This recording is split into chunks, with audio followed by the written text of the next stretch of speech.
So for today's vlog, we are flying to London for my birthday week and I am with my boyfriend this time around. So we are flying out from Edinburgh to London Stansted.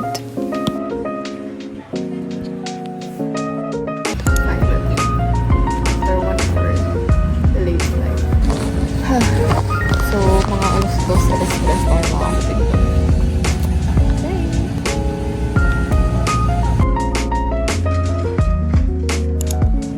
From London Stansted, we booked a coach going to central London and we arrived in our hotel to check in around 3 to 4 a.m.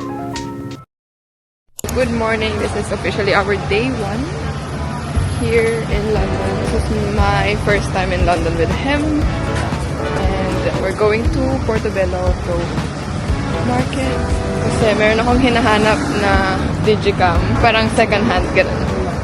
I think marami doon. So we are exploring Notting Hill and Portobello area first because it's a Saturday and it's a perfect day for flea markets and malayo din siya sa hotel namin. So inuna na namin siya. Naglalakad na kami papunta sa market. The weather today, hindi siya sunny. It's good. The weather's perfect.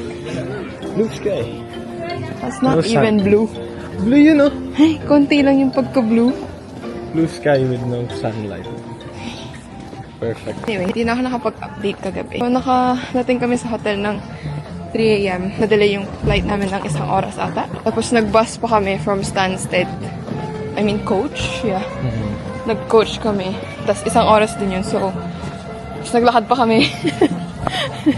Nagbuhat-buhat ng luggage. So, maghanap muna kami ng kakainan. Makakain. Kasi hindi pa kami kumakain. And it's already what, 10? Almost 11? Late kami nagising. Actually, gets kasi late kami naka-uwi kagabi. I mean, nakadating. First time ko dito sa mismong market.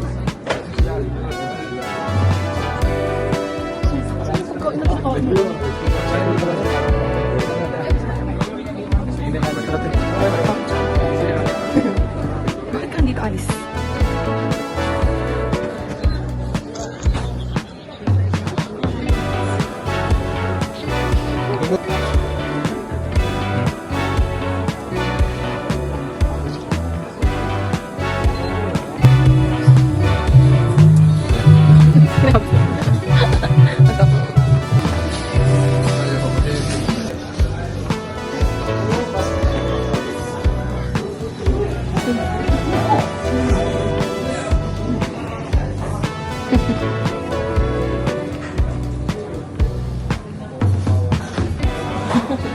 So we're now here sa Egg Slab. Kakain muna kami, lalabas ulit. Meron kaming nakitang Vietnamese food outside. Kapag hindi pa ito sapat. Hindi na kulang. Gutom ako. Same. And then after this, we're going to Kyoto Garden. And then, yan. So sausage, cheeseburger.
So we found this tea shop pang himagas. Yeah, after this, mag-picture muna tayo.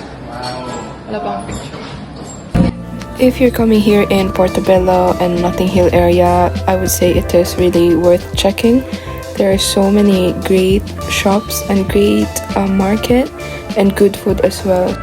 And I would recommend to give enough time if you will come here about 2 hours or 3 hours because 1 hour is just not enough for all the stuff here na nandito.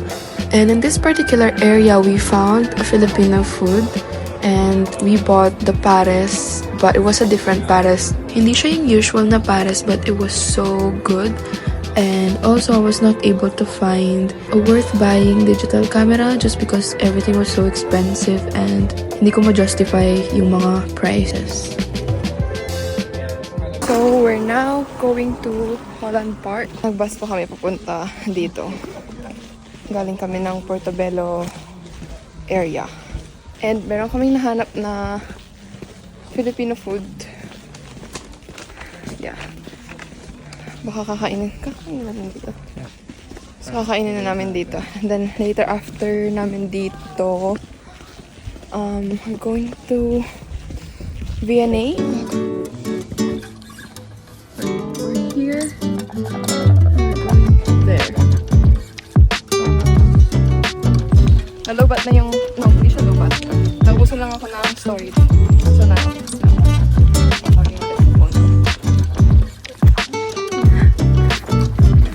Cameraman ko. Are you happy to be sinukulan ko. I guess we're here or almost.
So after Chinatown, we went to Covent Garden to check some shops like the high street ones and yung mga shop na wala sa Edinburgh. Yeah, we went to Apple Market as well. This one was across Apple Market, so we saw this performer.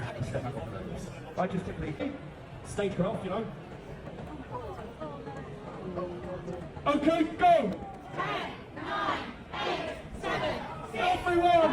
4, 3, 2, 1, and done! Then after this, we just walked along Covent Garden. I went to Brandy Melville and then bought some stuff, like a few things, accessories.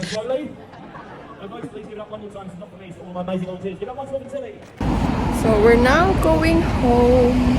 I mean, going back to the hotel. So, dapat, kakain kami dito sa... Isang monster, like, barbecue. Yeah. They have like the steak. Fancy. Yeah. Yummy. So, after namin sa Covent Garden, doon kami pumunta. And, nag-shop kami. Yeah, pero pagkadating namin doon, sarado. Yeah, pero sabi sa like, sa maps. Yeah.